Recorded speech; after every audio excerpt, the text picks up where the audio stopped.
ಶಬರಿಮಲೆ ಚಿನ್ನ ಕಳುವು ಪ್ರಕರಣಕ್ಕೂ ಬೆಂಗಳೂರಿನ ಲಿಂಕ್ ಪತ್ತೆಯಾಗಿದೆ. ಆರೋಪಿ ಉನ್ನಿ ಕೃಷ್ಣನ್ ಮನೆ ಮೇಲೆ ಕೇರಳದ ಎಸ್ಐಟಿ ಪೊಲೀಸರು ದಾಳಿ ನಡೆಸಿದ್ದಾರೆ.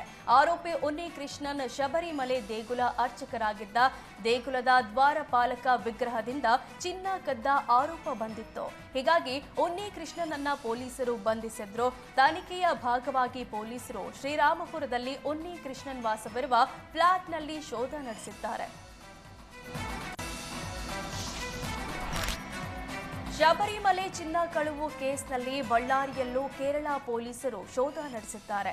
ಬಳ್ಳಾರಿಯ ಚಿನ್ನದ ವ್ಯಾಪಾರಿ ಗೋವರ್ಧನ್ ಮನೆ ಕಚೇರಿ ಮೇಲೆ ದಾಳಿ ಮಾಡಲಾಗಿದೆ. ಸುಮಾರು 475 ಗ್ರಾಂ ಚಿನ್ನದ ಪ್ಲೇಟ್ ಕದ್ದು ಉನ್ನಿ ಕೃಷ್ಣನ್ ಬಳ್ಳಾರಿಯ ಗೋವರ್ಧನ್ಗೆ ಮಾರಿದ್ದ ಎಂಬ ಶಂಕೆ ಇದೆ. ಹೀಗಾಗಿ ಗೋವರ್ಧನ್ ಮನೆ ಅಂಗಡಿಯಲ್ಲಿ ಕೇರಳ ಎಸ್ಐಟಿ ಪೊಲೀಸರು ಶೋಧ ನಡೆಸಿದ್ದಾರೆ. ಶಬರಿಮಲೆ ಚಿನ್ನದ ಲೇಪಿತ ದ್ವಾರ ಬಾಗಿಲು ನಿರ್ಮಾಣ ಮಾಡಿದ್ದೇ ಗೋವರ್ಧನ್. ಅರ್ಚಕ ಉನ್ನಿ ಕೃಷ್ಣನ್ ಸೂಚನೆ ಮೇರೆಗೆ ದ್ವಾರ ಬಾಗಿಲು ಮಾಡಿದ್ದ. ಹೀಗಾಗಿ ಪೊಲೀಸರು ದಾಳಿ ನಡೆಸಿ ವಿಚಾರಣೆ ನಡೆಸುತ್ತಿದ್ದಾರೆ.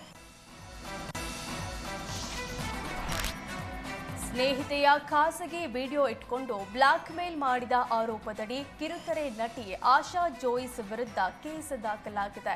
2 ಕೋಟಿ ರೂಪಾಯಿಗೆ ಬ್ಲಾಕ್ ಮೇಲ್ ಮಾಡಲು ಪ್ರಚೋದನೆ ನೀಡಿದ ಆರೋಪ ಕೇಳಿಬಂದಿದೆ.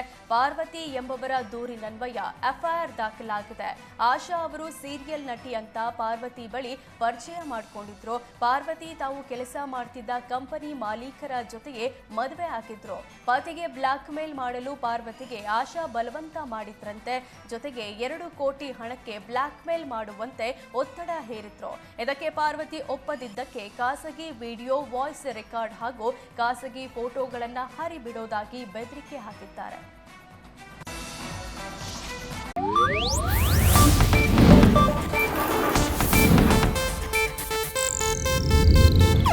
ಇದು ಏಷ್ಯಾನೆಟ್ ನ್ಯೂಸ್ ನೆಟ್ವರ್ಕ್ ಪ್ರಸ್ತುತಿ.